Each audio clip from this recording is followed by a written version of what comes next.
Hello guys, welcome to Study IQ. So दोस्तों, today we are going to move towards the part 2 of the 18th century India.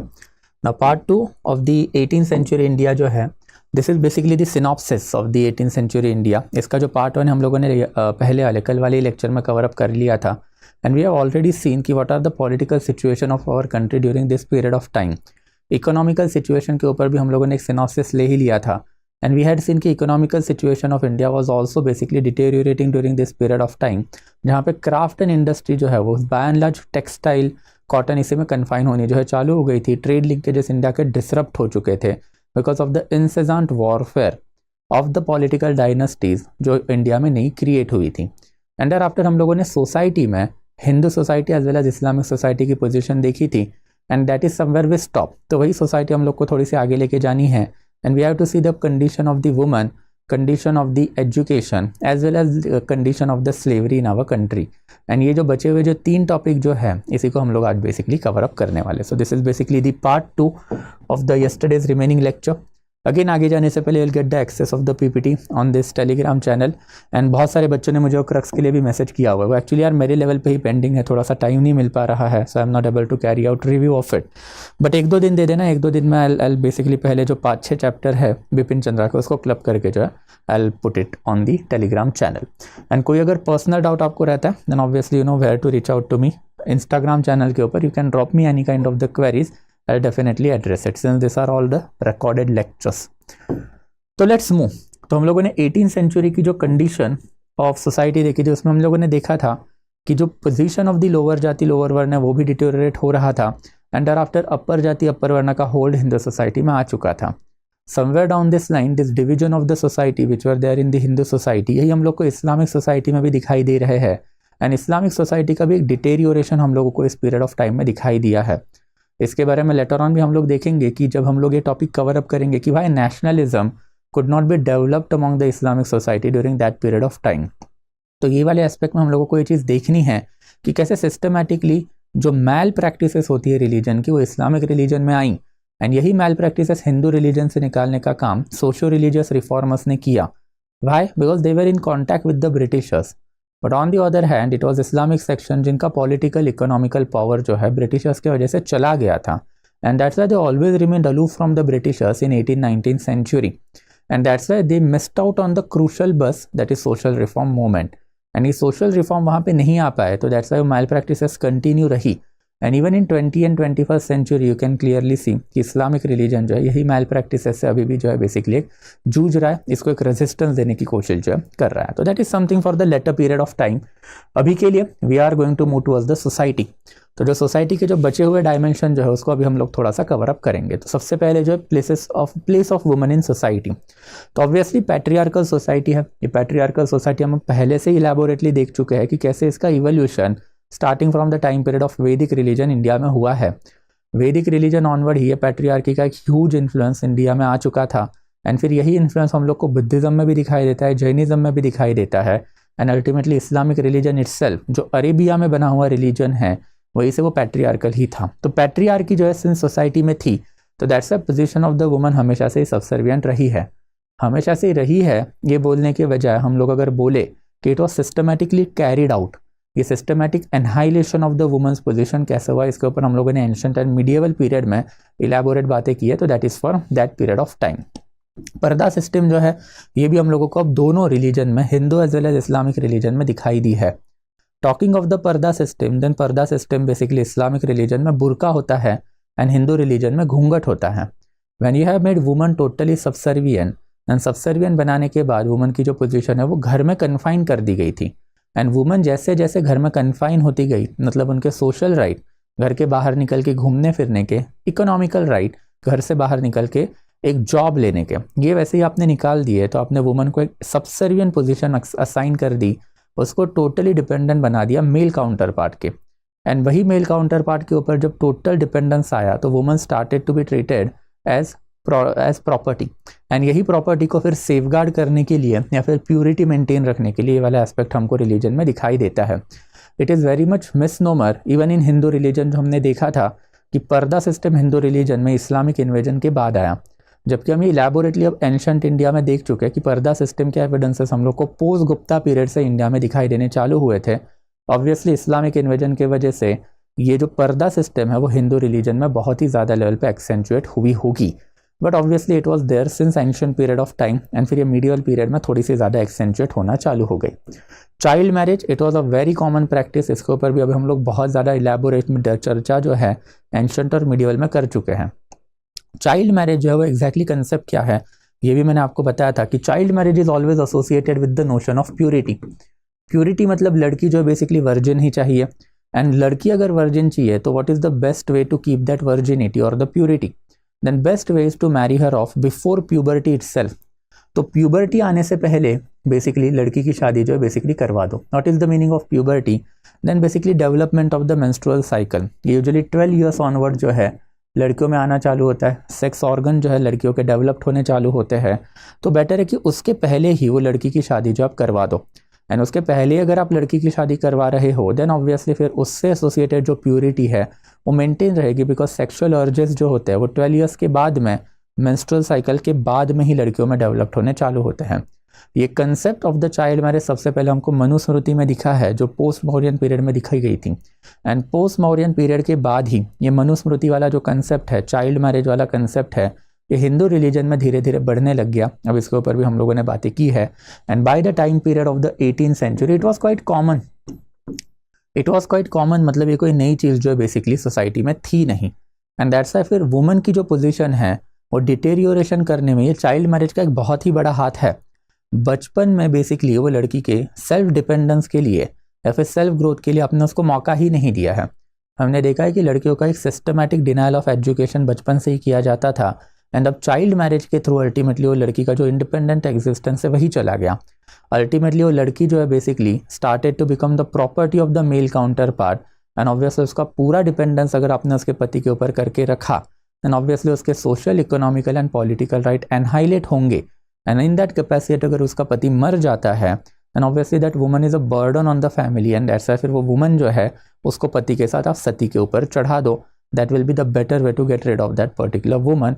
ये वाली practice भी हम देख चुके हैं कि गुप्ता पीरियड ऑनवर्ड ही हम लोगों को दिखाई दी है। तो ये सारी चीज़ें क्या है, एक systematic annihilation of the position of woman in Indian society हम लोगों को दिखाई देती है। तो चाइल्ड मैरिज जो है वो भी काफ़ी कॉमन थे during this period of time. Polygamy के एविडेंसेस भी हम लोगों को दिखाई दिए, एंड टॉकिंग ऑफ पॉलीगैमी हम लोगों ने एंशिएंट पीरियड ऑफ टाइम में ही देखा था। पॉलीगैमी मतलब बहु विवाह, ये दो टाइप के होते हैं, एक होता है बेसिकली पॉलीगाइनी एंड दूसरा होता है बेसिकली पॉली एंड्री। तो जो पॉलीगाइनी जो है बेसिकली एक मेल मैरिंग मल्टीपल वुमन, ये प्रैक्टिस जो है बेसिकली सोसाइटी में हमेशा से ही कॉमन रही है, बिकॉज दिस पर्टिकुलर एस्पेक्ट जो है अभी एंशिएंट पीरियड ऑफ टाइम से हम लोग देख चुके हैं कि कैसे सिस्टमैटिकली डेवलप्ड हुआ। थोड़े टाइम में और भी बात करेंगे। And thereafter we are having polyandry. तो पॉलीएंड्री में क्या होता है कि एक woman marrying multiple different male. एक ज़माने में that is basically Vedic period में हम लोगों को ये दोनों चीज़ें जो है दिखाई दी है। It means that position of the woman वैदिक सोसाइटी में जब इगैलिटेरियन हुआ करती थी, अच्छी हुआ करती थी, तो एट दैट टाइम हम लोगों को कोई डिस्टिंक्शन दिखाई नहीं दिया है। सेक्सुअल नॉर्म्स जो होते हैं वो सोसाइटी में लिखे हुए नहीं दिखाई दिए हैं। एंड जब सेक्सुअल नॉर्म्स सोसाइटी में नहीं रहेंगे तो woman also had right to keep multiple husband and the male also had right to keep multiple woman और मल्टीपल वाइफ्स। इसके एग्जाम्पल भी हमको दिखाई देते हैं। सबसे प्रोमिनेंट एग्जाम्पल अगर कोई रहेगा तो महाभारता में द्रौपदी, दैट इज पांचाली जो है बेसिकली उसके 5 पति थे हम लोगों ने देखे हैं। एंड फिर इन दैट कैपेसिटी वाले इंस्टेंसेस हम लोगों को एंशिएंट टेक्स्ट में भर भर के दिखाई देते हैं। Over a period of the time जैसे जैसे position of the woman subservient होनी चालू हुई इंडिया में, तो सबसर्विएंट होने के टाइम पर अल्टीमेटली पॉलीएंड्री के जो एविडेंसेस है इंडिया में धीरे धीरे खत्म हो गए। And by the time period of the 18th century polyandry India में दिखाई नहीं देती है। इनफैक्ट एक पर्टिकुलर लेडी जो है, एक बार उसका पति वो उसको एक ही रखना है, एंड अगर वो मर जाता है देन ऑब्वियसली उसके पास जो है और कोई ऑप्शन नहीं है, उसकी ज़िंदगी ख़त्म है, उसको एक विडो का स्टेटस मिलेगा या फिर सती का स्टेटस मिलेगा। और हम ये भी देख चुके हैं कि अगर हम लोग सती प्रैक्टिस की बात करें तो सती प्रैक्टिस जो है वो सिर्फ अपर जाति एंड अपर वर्ण वाली वुमन के लिए ही रिजर्व रखी गई थी। वह अपर जाति एंड अपर वर्ण ये भी हमने देखा है, because it was the upper जाति एंड अपर वर्ण ऑफ वुमन लीडरशिप या फिर वुमेन्स जिनके पास कोई भी economical right and social right नहीं हुआ करते थे। इनको मेल की बात सुननी पड़ती थी। They were completely dependent upon the male, because वो घर से बाहर ही नहीं निकल सकती। अभी घर से बाहर ही नहीं निकलेंगी तो सोशल राइट नहीं होंगे, इकोनॉमिकल राइट नहीं होंगे, then obviously complete subservientness of the upper jati upper वर्ण वुमन जो है वो हमको दिखाई देता है on the male counterpart. On the other hand जब ये basically complete dependence on the male counterpart आ जाएगा तो as I have told you just before कि ये वुमन जो है उसका पति मरने के बाद she is a burden on the family, तो उसका करे क्या, तो बेटर है उसको सती के ऊपर भेज दो। एंड सती प्रैक्टिस जो है हमेशा से पायस प्रैक्टिस जो है, होली प्रैक्टिस भी मानी जाती थी। मतलब इसके लिए ब्राह्मण आएगा, देर आफ्टर एक बड़ा जो है बेसिकली सेरेमनी जो है वो कंडक्ट किया जाएगा, तो only wealthy that is upper jati upper वर्ण कोड बेसिकली अलाउ इट और they could basically carry it out. तो सिर्फ वही बेसिकली अफोर्ड कर सकते थे, that's why. And on the other hand अगर हम लोग लोअर जाति लोअर वर्ण की अगर वुमन की बात करें तो ये लोगों को तो ऑब्वियसली घर से बाहर निकलना था। दिस वेर द लेडीज जो as a domestic slave, as a concubine, as a prostitute काम किया करती थी। एंड इनकी ज़रूरत जो अपर जाति अपर वर्ण को थी। And since this woman could go out of home, she could have the social life and she could have the economical life. That's why फिर अल्टीमेटली हुआ क्या, सोशल एंड इकोनॉमिकल लाइफ के वजह से ये वुमन का एक इंडिपेंडेंट एग्जिस्टेंस हमेशा से ही रहा है। तो ये वुमन कभी पति के ऊपर डिपेंडेंट हुई ही नहीं। एंड दैट्स वाई जैसे ही वो अपना बंदा मर गया तो मरने के बाद जो है बेसिकली उस बंदी को वीडोहुड का स्टेटस जो है वो असाइन किया जाता था।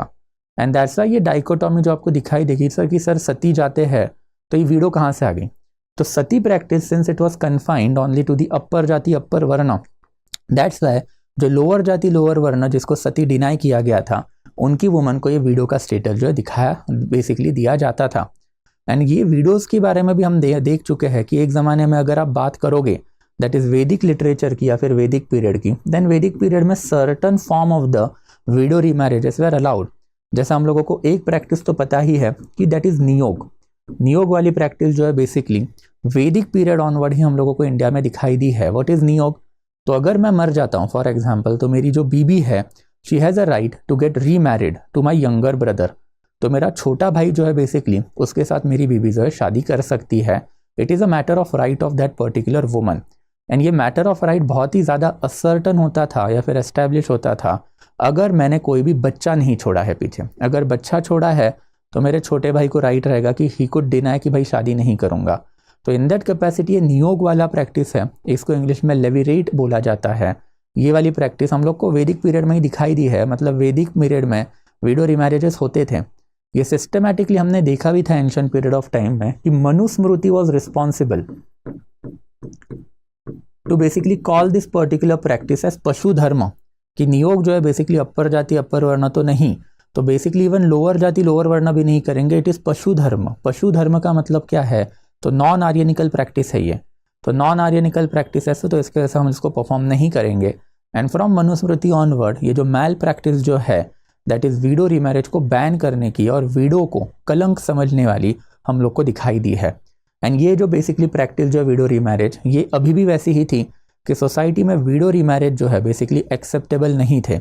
एंड ये इसको प्रिवेंट करने के लिए बहुत सारे नॉर्म्स भी थे। जैसे एक quite important factual data is that कि पेशवास जो है आर्डन ब्राह्मणिकल डायनेस्टी थे। And as an ardent Brahmanical dynasty उन्होंने अपने एरिया में पतदाम नाम का एक टैक्स भी लगा के रखा था कि अगर वुमन को रीमैरेज करना है तो उसको पतदाम नाम का एक टैक्स जो है काफ़ी हैवी होता था वो देना भी पड़ता था। तो this is basically the position of the woman. तो ये पोजीशन ऑफ द वुमन जो है वो हमेशा से क्या रही है, एक सबसर्विएंट रही है। और यही चीज़ आपको समझनी पड़ेगी जिसको लेटर ऑन हम लोगों को कनेक्ट भी करना है कि जब 19th century onward 1804 onward that is 19th century onward Raja Ram Mohan Roy ने सोशल रिफॉर्म इंडिया में जब चालू किए तो उसमें बेसिकली वुमन अपलिफ्टमेंट जो उसी को सबसे पहले प्राइमरी टारगेट के ऊपर रखा गया था।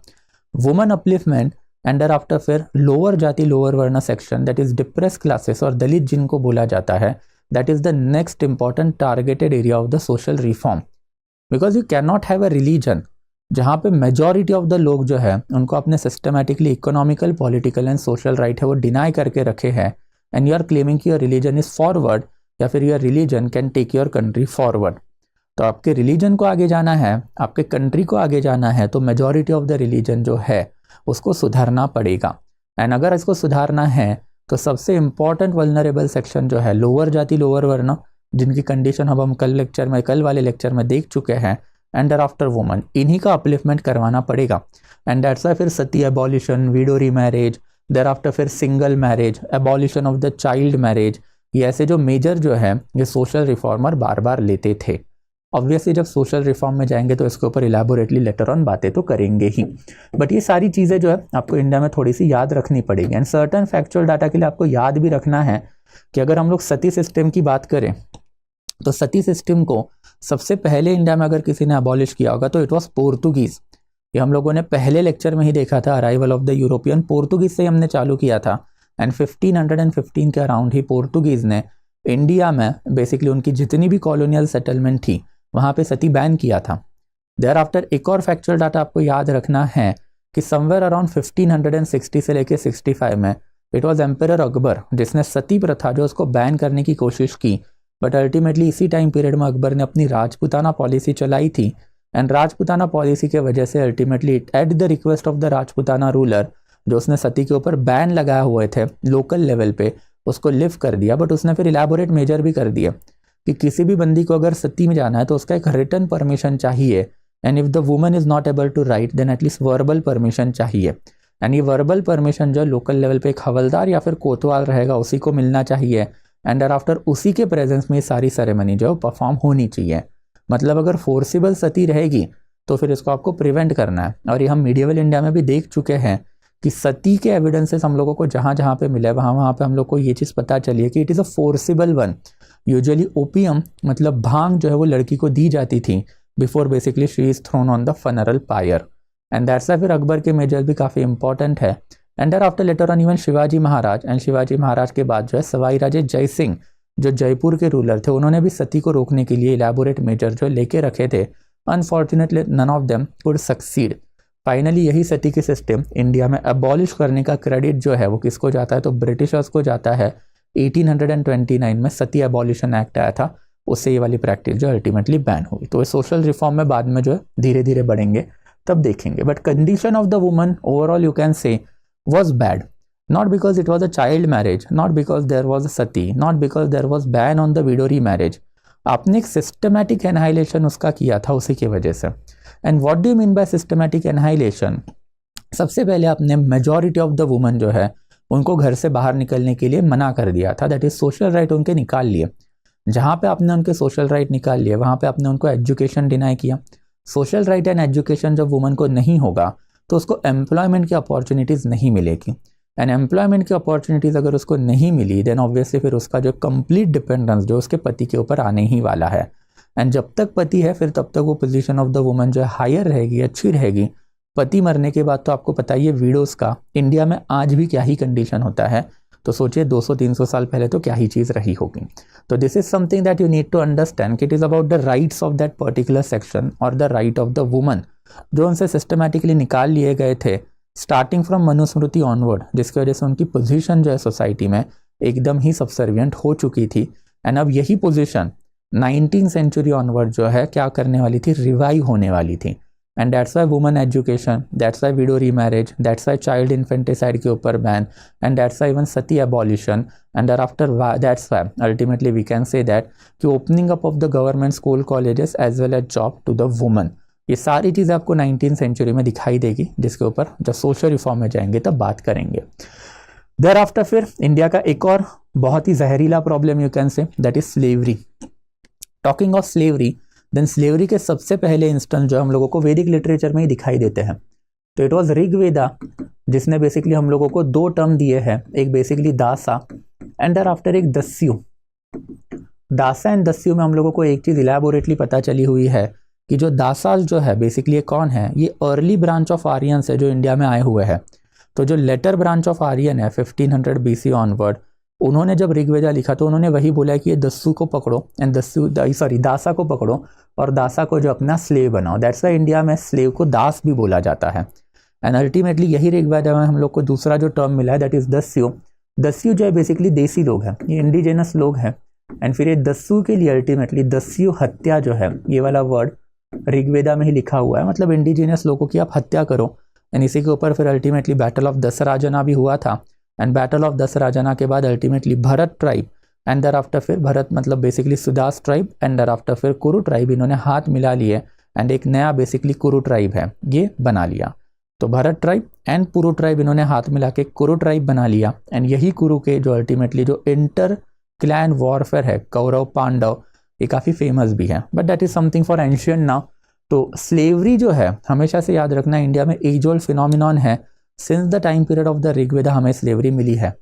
ये स्लेवरी के इलेबोरेट एविडेंसेस हम लोगों को एंशियंट टाइम में अगर किसी ने देने का काम किया होगा तो होगा आचार्य चाणक्य। चाणक्य के बारे में हम लोगों ने खुद भी देखा कि he himself used to maintain slave. Acharya Chanakya के पास एक बेसिकली बैंड ऑफ प्रोस्टिट्यूट हुआ करता था, दैट इज बेसिकली विश्वकन्या। एंड ये विश्वकन्या मतलब कौन? तो ये ऑर्फन गर्ल हुआ करती थी जिनको यंग एज में ही चाणक्य जो बेसिकली खरीद के नर्चर करता था। एंड नर्चर करता था मतलब इनको बहुत ही बचपन से ही स्मॉल डोसेज ऑफ पॉइजन जो है वो दिए जाते थे।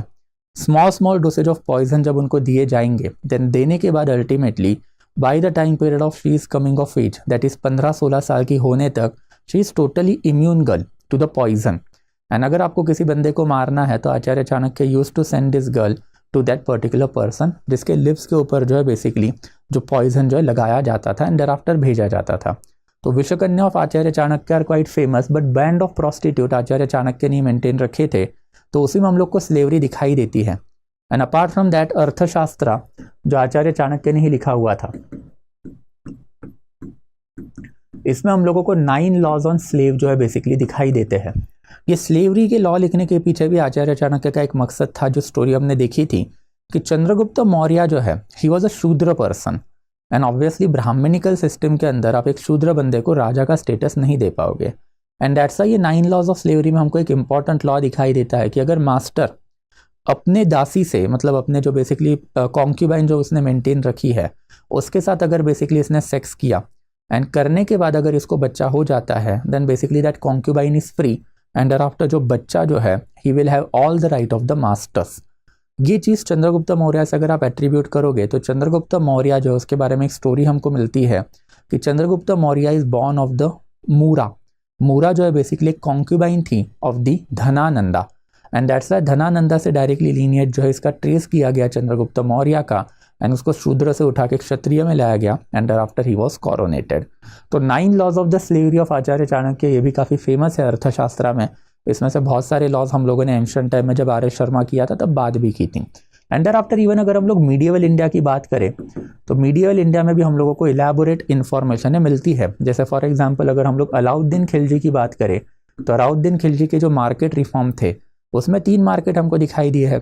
सबसे पहला वाला जो मार्केट है that is for the food grain, दूसरा वाला जो मार्केट है it is for the expensive thing जैसे कॉटन क्लोथ हो सकता है, सिल्क क्लोथ हो सकता है, घी हो सकता है एक्सेट्रा। एंड तीसरा मार्केट जो है अलाउद्दीन खिलजी का it is for the cattle, horses and slave.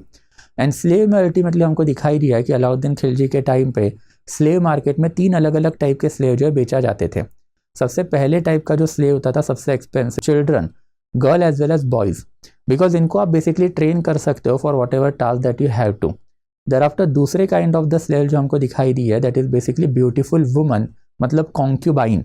And thereafter तीसरा कैटेगरी ऑफ द स्लेव हमको दिखाई दिया गया है that is basically domestic worker. तो डोमेस्टिक वर्कर में फीमेल का रेट थोड़ा सा ज़्यादा हुआ करता था as compare to the male. तो ये 3 टाइप के स्लेव जो अलाउद्दीन खिलजी के टाइम पे मार्केट में बिका करते थे। And later on even Mohammad bin Tughlaq के टाइम पे भी हमारे पास स्लेवरी के एविडेंसेस है जो हमको दिखाई देते हैं। रिहला जो इब्न बतूता ने लिखा हुआ था। अब इसके सब चीज़ों के बारे में हम लोगों ने मीडिएवल पीरियड में एंड एंशिएंट पीरियड में इलेबोरेटली बातें की हैं। तो what you need to understand over here is that slavery जो इंडिया में हमेशा से ही प्रेजेंट थी। Since the time period of the Vedic literature हमको इंडिया में स्लेवरी के एविडेंसेस मिले हुए हैं। एंड यही स्लेवरी जो है basically by the time period of 18th century अब इंडिया में बहुत ही ज़्यादा लेवल पे बढ़ गई थी। बहुत ही ज़्यादा लेवल पे बढ़ गई थी मतलब ट्रेडिशनल लेवल पे अगर मीडिएवल इंडिया की बात करें तो स्लेव जो है बेसिकली हम लोगों को 2 टाइप के दिखाई दिए हैं। एक बेसिकली वॉल्यूंटरी स्लेवरी होती है। वॉल्यूंटरी स्लेवरी मतलब सिंस इंडिया में एजुकेशन का राइट ऑर्डिनरी इंडियंस को हमेशा से डिनाई किया गया है, तो अगर उनका एम्प्लॉयमेंट चला जाए देन ऑब्वियसली उनके पास फिर अपना पेट पालने के लिए क्या बचता है? एक तो खुद को बेचो या फिर चोरी चकारी रॉबरी है वो करो। And that's a majority of the Indian जो है दे ऑलवेज प्रेफर कि खुद को ही मार्केट में जाके बेच दें। ये वही वाला पीरियड है जब एक्सेसिव रेड जो है मराठास ने मारी।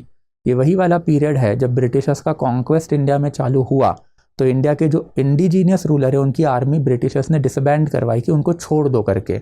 तो अल्टीमेटली अग्रेरियन पॉपुलेशन जो पेन्यूरी में थी because of the raid, and thereafter फिर क्षत्रिय पॉपुलेशन और you can say that soldier population, जब इनके पास अब बेसिकली कोई काम धाम नहीं था तो ये करेंगे क्या, self slavery, voluntary slavery. And दूसरा एक रीज़न जो है कि स्लेवरी जो है बेसिकली इस पीरियड ऑफ टाइम में इतनी ज़्यादा क्यों आई, then obviously it was because of the prisoner of war.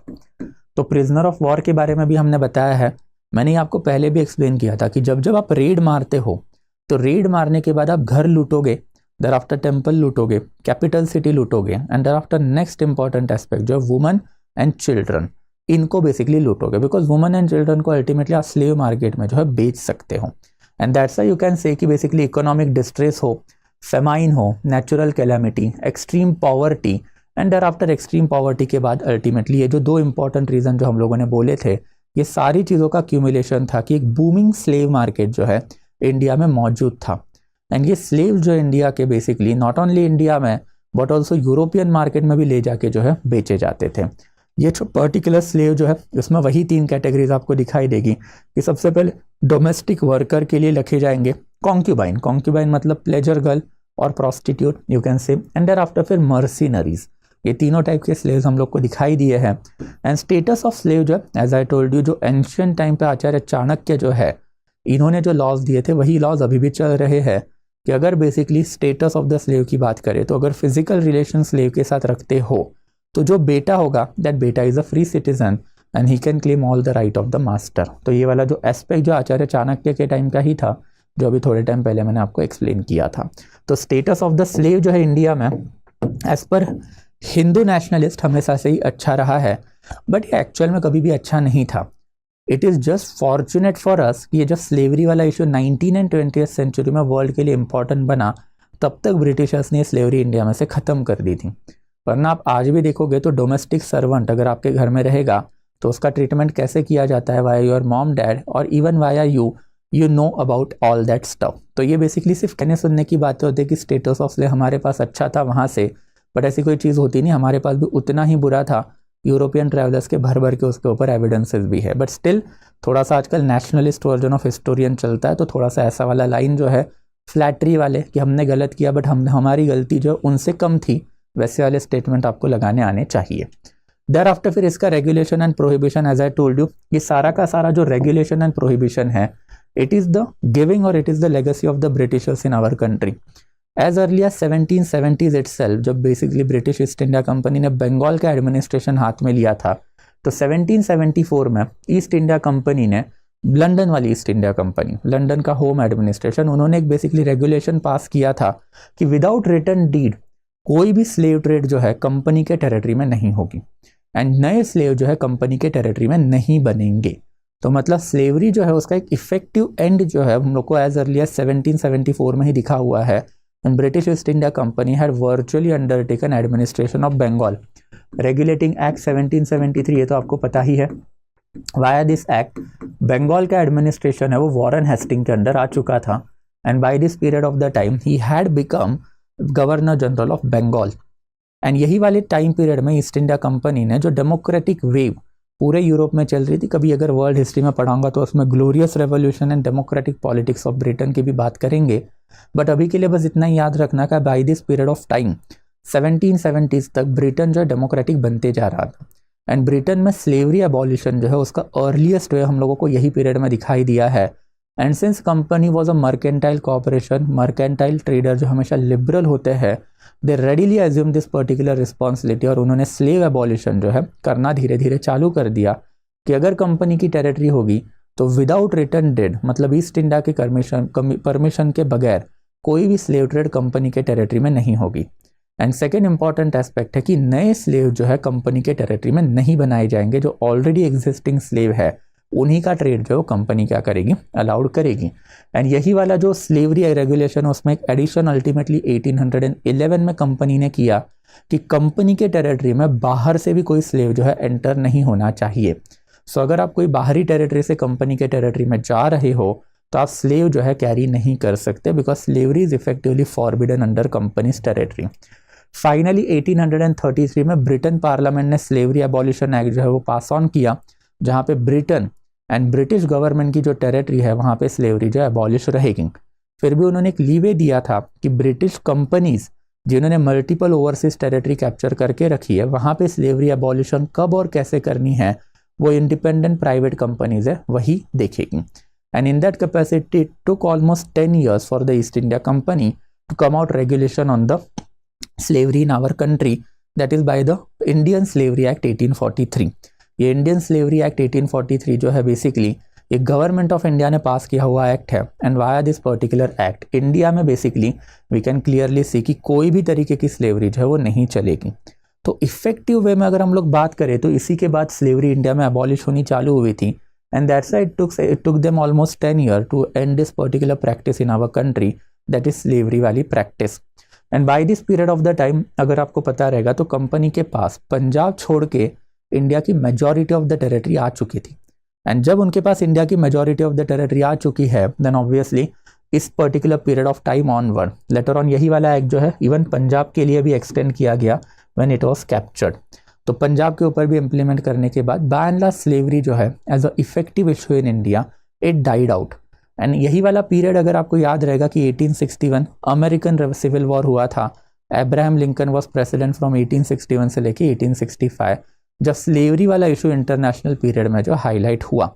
And ये वाले एस्पेक्ट जो उसका थोड़ा सा करंट अफेयर भी आपको याद रखना है कि एज लेटेस्ट 2001 में बेसिकली जिनेवा में एक कन्वेंशन बुलाया था यूनाइटेड नेशन ने, जिसमें स्लेवरी की डेफिनेशन जो है उसको बेसिकली रिजेक्ट करने का काम किया था।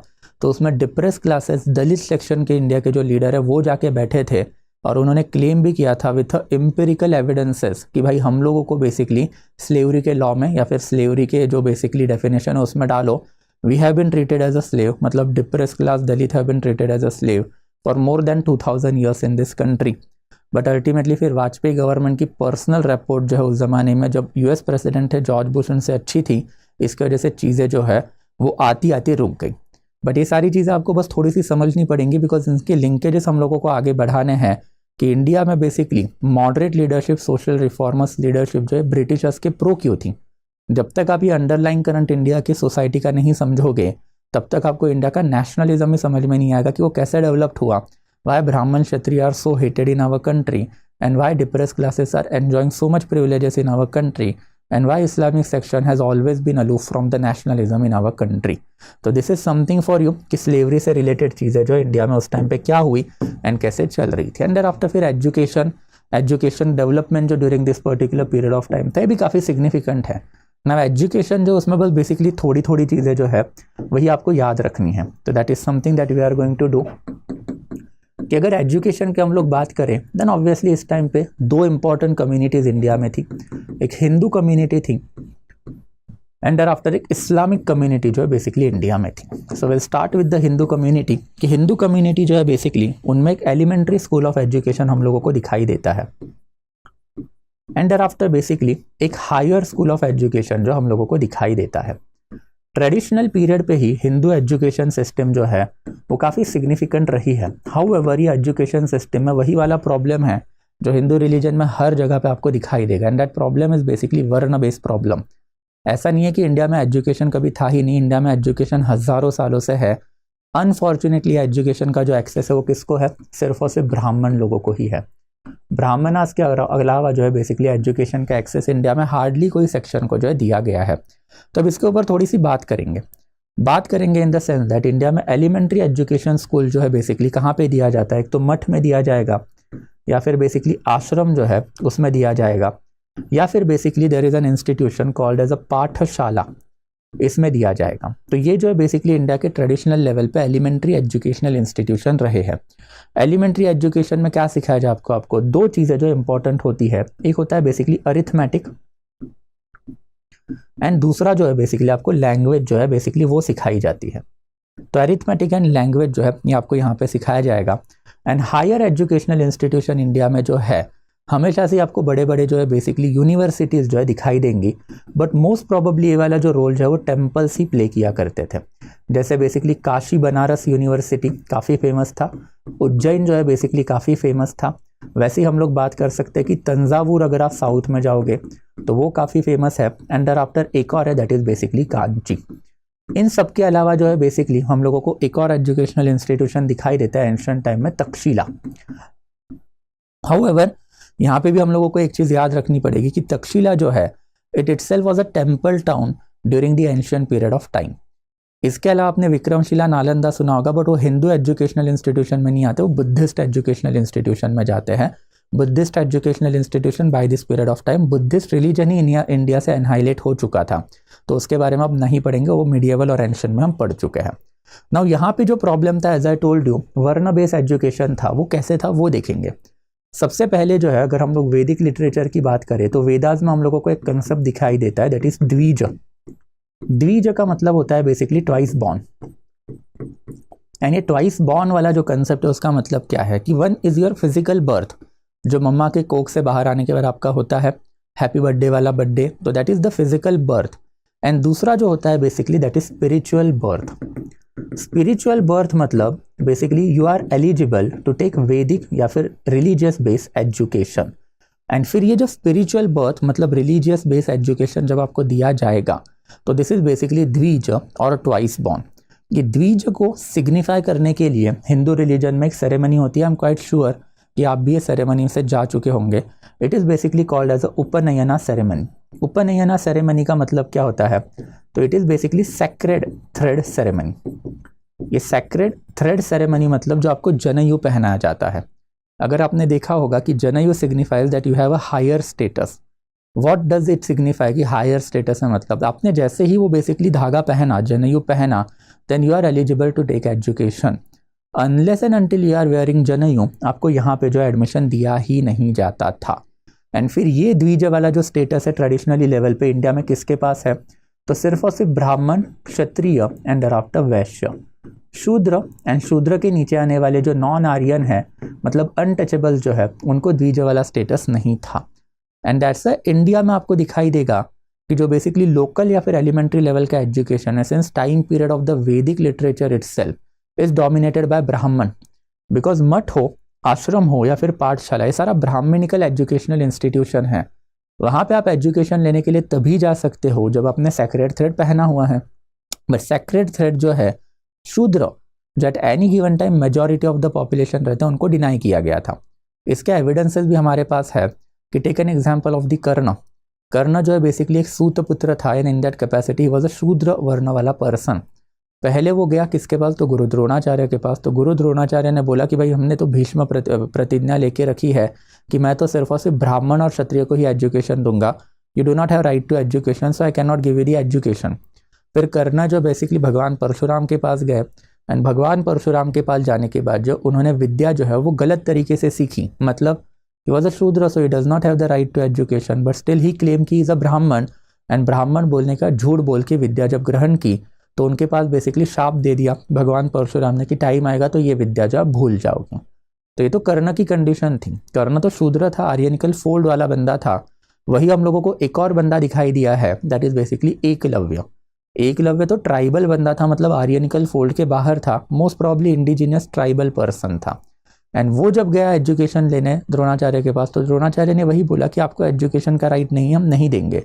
एंड अल्टीमेटली फिर एकलव्य जो उसने देख देख के ऑब्जर्व करके जब विद्या सीखी तो उसका अंगूठा एज अ गुरु दक्षिणा में मांग लिया गया, because he does not have the right to education. तो in that capacity what you need to understand कि एलिमेंट्री एजुकेशन जो है मेजॉरिटी ऑफ द इंडियंस को since the time period of the Vedic literature जो है डिनाई किया गया है। अब इसमें एक और चीज़ अगर आपको याद रहेगी जिसके ऊपर हम लोगों ने मीडियल इंडिया में बहुत बात की है कि 1030 में बेसिकली अल बरूनी ने किताबुल हिंद जो है बेसिकली इंडिया में लिखा हुआ था। एंड ये अल बरूनी का किताबुल हिंद जो है ये काफ़ी इंपॉर्टेंट सोर्स ऑफ हिस्ट्री है, इसके बारे में हमने लेटर पढ़ा भी था। तो ये जो किताबुल हिंद जो है उसमें अगर आपको याद रहेगा कि हमने एक चीज़ देखी हुई थी कि किताबुल हिंद में अल बरूनी इंफॉर्मेशन देता है कि अपर वर्ण ब्राह्मण क्षत्रिय जो है ये एक बड़ा वर्ण बन के इंडिया में उभर के आए हैं। लोअर वर्ण मतलब वैश्य एंड शूद्र जो है इनका इंटरमिंगलिंग जो है बाय एंड लार्ज हो चुका है। एंड दैट्स वाई 1030 मतलब 11th सेंचुरी ऑनवर्ड हम लोगों को एक और चीज़ इंडिया में दिखी है कि बेसिकली जो उपनयना सैक्रेड थ्रेड सेरेमनी जो पहले के ज़माने में ब्राह्मण क्षत्रिय एंड वैश्य को दी जाती थी, अब 11th सेंचुरी ऑनवर्ड ये द्विज वाला जो स्टेटस जो है ये बेसिकली इवन वैश्य को जो है बेसिकली डिनाई किया गया। एंड डिनाई किया गया मतलब सिर्फ और सिर्फ ब्राह्मण एंड क्षत्रिय जो है उन्हीं के पास ये स्टेटस जो है बेसिकली था। तो इंडिया में जहाँ जहाँ पे ब्राह्मण रहेगा उसका आश्रम था, तो more than 1000 elementary educational institution India में आपको दिखाई देंगे, बट ये एजुकेशनल इंस्टीट्यूशन में ना वैश्य ना बेसिकली शूद्र, इनको परमिशन थी। वैश्य शूद्र के नीचे ट्राइबल लोग थे, दैट इज बेसिकली नॉन आर्यनिकल लोग थे, उनका तो यहाँ पे कोई सवाल ही नहीं है। एंड सिंस ओनली ब्राह्मण एंड क्षत्रिय उन्हीं को यहाँ पे एक्सेस मिलता था, तो यहाँ से ऊपर जाना है तो ऑब्वियसली से ब्राह्मण एंड क्षत्रिय ही जाएंगे।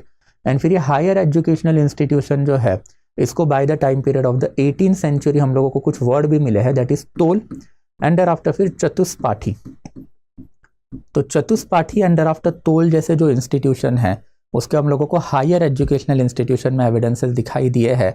अगेन ये चतुष्पाठी एंड टोल जो है बेसिकली यही सारे के सारे एजुकेशनल इंस्टीट्यूशन परफॉर्म किया करते थे। तक्षशिला बस जो है basically by and large collapse हो चुका था by the time period of the 18th century. And after यहाँ पे क्या सिखाया जाता था, तो यहाँ पे बेसिकली आपको वेदा का नॉलेज दिया जाता था, यहाँ पे बेसिकली आपको जो है बेसिकली ग्रामर जो है उसका नॉलेज दिया जाता था, यहाँ पे जो आपको पॉलिटिक्स उसका सिखाया जाता था, यहाँ पे आपको फिलॉसफी जो है वो सिखाई जाती थी, medical sciences and after science of पोषण। साइंस ऑफ पोषण मतलब बेसिकली रसायन शास्त्र या फिर केमिस्ट्री जो है उसका नॉलेज जो है दिया जाता था। साइंस ऑफ पोषण इंडिया में हमेशा से इंपॉर्टेंट रहा बिकॉज ऑफ आचार्य चाणक्य, और उनसे एसोसिएटेड जो पॉइजन का एक्सपेरिमेंट है वो मैंने आपको बताया भी है कि पॉइजन का एक्सपेरिमेंट इंडिया में बहुत सारे रूलर्स ने किया हुआ है, Hindu as well as Islamic dynasty में। हिंदू डायनेस्टी में आचार्य चाणक्य का एग्जाम्पल तो है ही हमारे पास। अगर आप इस्लामिक डायनेस्टी में जाओगे तो बालबान ने अपना जो किंग था नासिरुद्दीन मोहम्मद उसको पॉइजन देके मारा है, ये क्रेडिबल एविडेंसेस है हमारे पास। एंड इट इज़ ऑल्सो एलिज कि एज लेट एज 1667 जो बेसिकली मिर्जा राजे जयसिंह है उनको पॉइजन देके औरंगजेब ने मारा, ये बड़ा एलिगेशन हमारे पास आज भी है। तो ये सारा जो नॉलेज जो है बेसिकली यहाँ पे आपको हायर एजुकेशनल इंस्टीट्यूशन में दिखाई देगा। ये जो है बेसिकली आपको दिखाई देगा क्या है, देन हिंदू एजुकेशनल इंस्टीट्यूशन है जिसका हॉलमार्क वही है कि वर्ण बेस्ड एजुकेशन आपको यहाँ पे दिखाई देगा। देयर आफ्टर एजुकेशन जो वो नॉन साइंटिफिक एजुकेशन है, देयर आफ्टर एजुकेशन जो है ये basically by and large private enterprise के तौर पे ही क्या करता है, देन काम करता है। And thereafter most important aspect अगर आप देखोगे तो बेसिकली इसका सारा का सारा करिकुलम जो है ये बेसिकली लोकली डिजाइंड होता है, मतलब जो ब्राह्मण है वो बेसिकली क्या करता था, इसको बेसिकली सारा का सारा जो करिकुलम है वो डिज़ाइन करता था। तो ये सारी इन्फॉर्मेशन ये 3-4 एनालिटिकल पॉइंट जो है हिंदू एजुकेशनल इंस्टीट्यूशन के बारे में आपको याद रखना है। वैसे अगर हम लोग एजुकेशन की बात करते हैं then Islamic education system is also that important because ये भी एक मेजर रिलीजन इंडिया में उस टाइम पे था। तो इस्लामिक एजुकेशन इंस्टीट्यूशन में भी हम लोगों को एक एलिमेंट्री एजुकेशनल इंस्टीट्यूशन जो है एंड आफ्टर एक हायर एजुकेशनल इंस्टीट्यूशन दिखाई दिया है। तो एक elementary educational institution and after एक हायर एजुकेशनल इंस्टीट्यूशन मतलब क्या, तो एलिमेंट्री एजुकेशनल इंस्टीट्यूशन जो है इसको ये लोग मकताब बुलाया करते थे। And after higher educational institution है इसको ये लोग मदरसा जो है ये बुलाया करते थे। ना मकताब एंड आफ्टर मदरसा काफ़ी एजुकेशनल इंस्टीट्यूशन के मामले में थोड़े इंपॉर्टेंट है। अगेन यहाँ पे सेम चीज़ आपको सिखाई जाएगी, आपको जो है basically language and after arithmetic. बस यहाँ पे लैंग्वेज कौन सी होती थी, तो अरेबिक एंड आफ्टर फिर पर्शियन। अरेबिक इसी की वजह से बिकॉज अरेबिक लैंग्वेज में ही ओरिजिनल कुरान शरिया लिखे गए थे। पर्शियन इसके लिए बिकॉज पर्शियन जो है मुगलों के टाइम पे इंडिया में क्या थी, देन कोर्ट लैंग्वेज थी एंड दैट्स ये इंडिया का ऑफिशियल लैंग्वेज था टिल 1835 जब इंग्लिश ने पर्शियन को रिप्लेस किया। एंड वैसे ही फिर मदरसा में अगर आप जाओगे तो यहाँ पे क्या होता था, हायर एजुकेशन है तो यहाँ पे वही चीज़ें जो आपको सिखाई जाती थी, तो कुरान एंड कुरान के साथ साथ फिर शरिया या फिर शारा। इसके अलावा जो है बेसिकली आपको यहाँ पे जो फिलोसॉफिकल नॉलेज जो है एंड आफ्टर फिर पॉलिटिक्स का जो नॉलेज जो है वो बेसिकली दिया जाता था। तो philosophical knowledge, Quran, sharia and politics का नॉलेज जो आपको हायर एजुकेशनल इंस्टीट्यूशन में दिखाई देता था। एंड जैसे इंडिया में हिंदू रिलीजन में आपने देखा था कि elementary as well as higher educational institution जो है वो ब्राह्मण टेम्पल डोमिनेटेड रहा है, ब्राह्मण एंड टेम्पल ये एजुकेशन जो प्रोवाइड किया करते थे।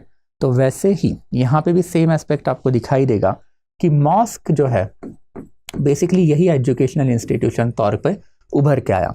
इनिशियल पीरियड में एजुकेशन के ऊपर सुल्तान लोगों ने इतना ज़्यादा फोकस नहीं किया, but starting from the period of Sikandar Lodi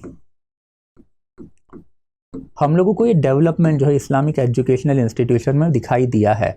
इसका एक पीरियड जो 1489 से लेके 1509 तक का बेसिक पीरियड जो है माना जाता है। बहुत जगह पे ये 1504 तक का भी आपको दिखाई देगा, but basically by and large 1509 तक का जो पीरियड जो है इससे एट्रीब्यूट किया जाता है। बहुत जगह पे 1517 भी दिखाई देगा, अब उसमें नहीं जाएंगे, but this is the rough period Sikandar Lodi का जो है आपको दिखाई देगा। तो ये जो सिकंदर लोदी का जो पीरियड है उसमें उसके एजुकेशनल रिफॉर्म काफ़ी सिग्निफिकेंट है।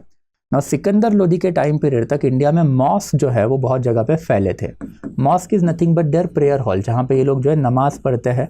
दरगाह में आपको एक कब्र दिखाई देगी, कब्र मतलब सूफी सेन की दरगाह होती है, एंड देयर आफ्टर मॉस्क जो है ये मस्जिद होती है।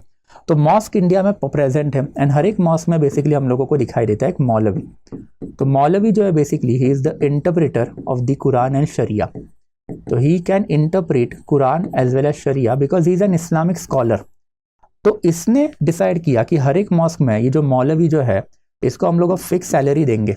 इसके साथ साथ जो हम लोग यहाँ पे जो है बेसिकली एक फिक्स सैलरी के ऊपर जो है क्या करेंगे, एक बेसिकली सफाई वर्कर जो है बेसिकली इसको भी अपॉइंट करेंगे, एंड एक और फिक्स सैलरी के ऊपर हम लोग क्या करेंगे, देन एक रिलीजियस प्रीचर जो है वो भी अपॉइंट करेंगे। तो एक मौलवी, एक रिलीजियस प्रीचर, एक सफाई कर्मचारी, इसको इन्होंने मॉस्क में अपॉइंट करना चालू कर दिया। एंड मॉस्क को जो उसको एक फंक्शन दे दिया कि they shall function as maktab. तो मकताब का फंक्शन भी मॉस्क ही करेगा, and they shall function as madrasa. And that's even though आज भी अगर आप देखोगे तो इंडिया में जितने भी इंपॉर्टेंट मॉस्क है ये मॉस्क से एसोसिएटेड आपको एक मदरसा या फिर मकताब जो है दिखाई ही देगा। बट अगेन इनमें भी वही वाला प्रॉब्लम था कि इनके एजुकेशन सिस्टम की अगर हम लोग बात करते हैं तो इनका जो एजुकेशन सिस्टम जो है, जैसे इंडिया का एजुकेशन सिस्टम वर्ण बेस्ड था, इनका एजुकेशन जो मनी बेस्ड था। Those who can afford they can basically go and avail the education, because हर एक मदरसा में या फिर मकताब में आपको पैसे देने पड़ते थे। सेकेंड इंपॉर्टेंट थिंग जो था, इनका भी एजुकेशन करिकुलम जो है ये by and large locally design जो है वही हुआ करता था।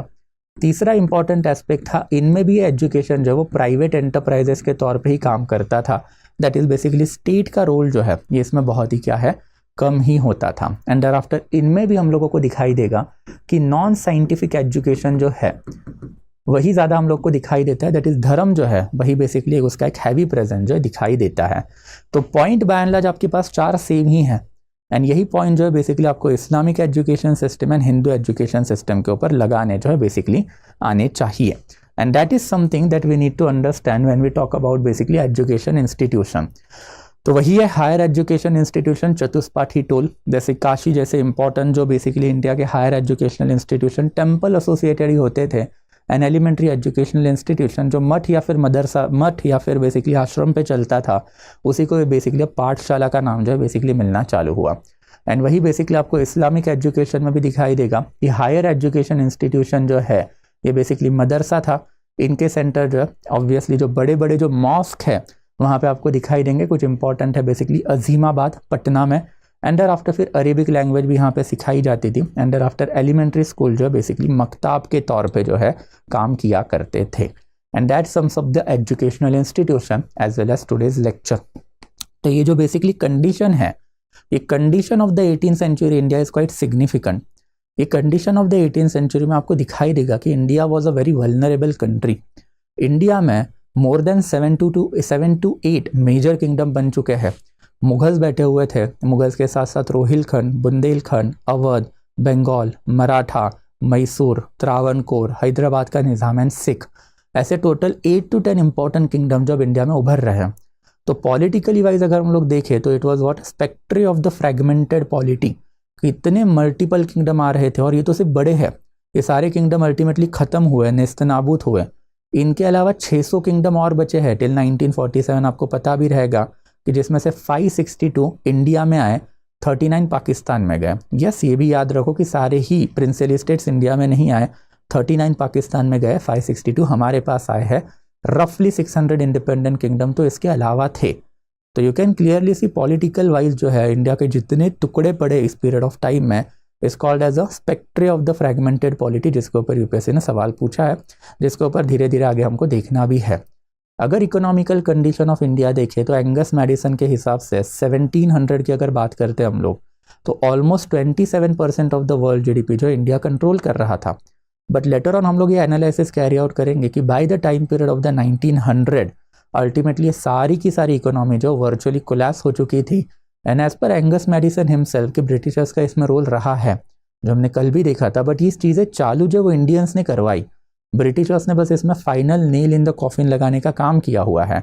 जब आपकी कंट्री के 600 से ज़्यादा टुकड़े हो गए रहेंगे, देन उसमें मल्टीपल टैक्सेशन, 600 से ज़्यादा टैक्सेशन आ गए, देर आफ्टर कंटिन्यूस रेड आएगी तो एग्रीकल्चरल सरप्लस बर्बाद हो गया। एग्रीकल्चर सरप्लस बर्बाद होने के साथ साथ ट्रेड नेटवर्क बर्बाद हो गए, बिकॉज रास्ते सेफ नहीं रहेंगे, ट्रेड कैरी आउट कैसे करोगे, एंड एग्रीकल्चर सरप्लस नहीं है, ट्रेड बर्बाद हो गया, तो आपका क्राफ्ट एंड इंडस्ट्री जो है वो आपने खुद ही बर्बाद करवाया है। ब्रिटिशर्स ने अल्टीमेटली क्या किया इसमें आके, बस एक final nail in the coffin जो है लगाई। तो इकोनॉमिकल वाइज भी इंडिया में जो कैपिटलिस्ट डेवलपमेंट का जो पोटेंशियल था वो सारा का सारा खत्म हुआ after the death of Aurangzeb 1707 onward. There after society की बात करें तो आज हम लोगों ने सोसाइटी इलेबोरेटली पढ़ ही ली है, that is basically Islamic as well as Hindu society. इसमें position of the woman, position of the lower जाति, lower varna, and thereafter even education and slavery से रिलेटेड चीज़ें। तो इनमें भी आपको दिखाई देगा कि इंडिया का जो बेसिकली एक डिटेरियोरेशन है वो हर जगह पे दिखाई देता है कि ऑन वन हैंड इंडिया में आके बैठे हुए ब्रिटिशर्स हैं, एंड ब्रिटिशर्स की सोसाइटी इतनी फॉरवर्ड है तो भी इंडियंस उनसे कोई चीज़ें सीख नहीं रहे हैं। इन दैट कैपेसिटी अलबरूनी वाला ही स्टेटमेंट याद आ जाता है 1030 AD में, जो उसने दिया हुआ था कि if you talk with an ordinary Indian and try to tell them कि there is a country significant then there, then they will not understand it. For Indian their kings is supreme, their culture is supreme, their religion is supreme, and anything that is not Indian is not supreme. And यही वाला aspect हमको यहाँ पे दिखाई देता है कि अपने से अच्छा कल्चर, अच्छी चीज़ें अगर आपको सामने दिखाई देगी तो एक रेजिस्टेंस इंडियंस ने दिखाया कि अडॉप्ट नहीं करेंगे। तो सोसाइटी वाइज भी ब्रिटिशर्स जब इंडिया में आए थे, they were subservient to us, but still we could not learn from them, ultimately they ruled us. And thereafter finally अगर कल्चर में जाते हैं तो जो रिलीजियस डिवीजन, जिसकी अभी तक बातें हम लोगों ने नहीं की, जो लेटर ऑन हम लोग करेंगे, बट तो रिलीजियस डिवीजन जो इंडिया का बेसिकली एनहांस होते हुए दिखाई दिया है। एक नया रिलीजन का प्रेजेंस इंडिया में आया कि बेसिकली एक क्रिश्चियन डोमिनेटेड रिलीजन जो बेसिकली अब इंडिया का रूलिंग रिलीजन बन चुका था, एंड इसके अंडर इंडिया के दो ग्रेट रिलीजन है, हिंदू एज वेल एज मुस्लिम, क्या हुए, सबसर्विएंट हुए। तो 18th सेंचुरी ऑफ इंडिया जो है, it was not a good news और it was not a good India to live, to be honest. And फिर यही इंडिया जो है अब बेसिकली मॉडर्न करने का काम जो है ब्रिटिश ईस्ट इंडिया कंपनी करने वाली थी।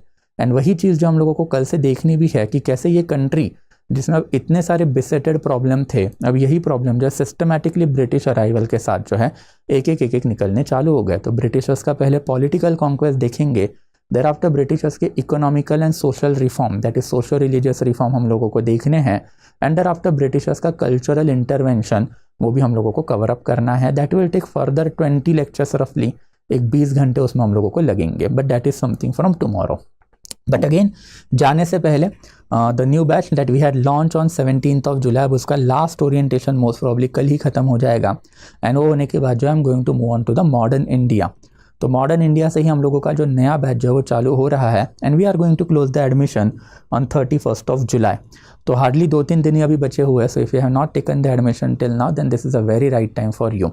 And why it is a right time for you, because this entire course is design by me, and I have myself scored 300+ marks in the history optional, and in that capacity हम लोगों ने काफ़ी elaborate way पे history जो है उसको पढ़ाने का तरीका तो अभी आपने देख ही लिया, बट कंटेंट एंड कंटेंट के साथ साथ बेसिकली जो टेस्ट सीरीज जो है दोनों का बेसिकली हमने कॉम्बिनेशन है इसमें प्रोवाइड करके रखा है। इसके ऊपर मैंने पहले भी बहुत सारी चीज़ें की है, बट अगर आपको अगर कोई पर्सनल डाउट रहेगा then feel free to reach out to me on the Instagram channel of ours. तो इंस्टाग्राम चैनल के ऊपर अगर आप डाउट या फिर कोई क्वेरी रेज करता है, definitely take care of it. But again, batch is getting close and you will avail this entire course at a very affordable price of 15,999 if you use my code SNLive. So that will be it from my side guys आज के लिए। Today we are going to stop over here. Again, ये जो PPT है you will be getting at the Telegram channel of ours, and thereafter इसका जो crux material जो रहेगा as I told you इसका नहीं मिलेगा बिपिन चंद्रा का, but I will provide it to you. But Bipin Chandra की over and above we are going, I hope you might have realise this by this period of time. But Bipin Chandra का जो एक क्रक जो मुझे और 1-2-3 दिन देने ना, मैं उसमें बेसिकली उसको अपलोड करवा दूंगा। तो that will be it from my side guys. आज के लिए will be stopping over here. बाकी की चीज़ें जो बेसिकली कल से देखेंगे। कल से we are going to move towards the conquest of Bengal. तो बंगाल की कंडीशन हमको देखनी है, अली वर्दी खान से लेकर Sirajuddaula, which will be the objective of tomorrow's lecture. And then after battle of Plassey, battle of Buxar, जो day after tomorrow we are going to cover. तो एक 2 से 3 लेक्चर जो है बंगाल के ऊपर हमारे जाएंगे। तो that will be it from my side guys today. We are going to meet again tomorrow same time 2:30। Thank you so much guys, thank you.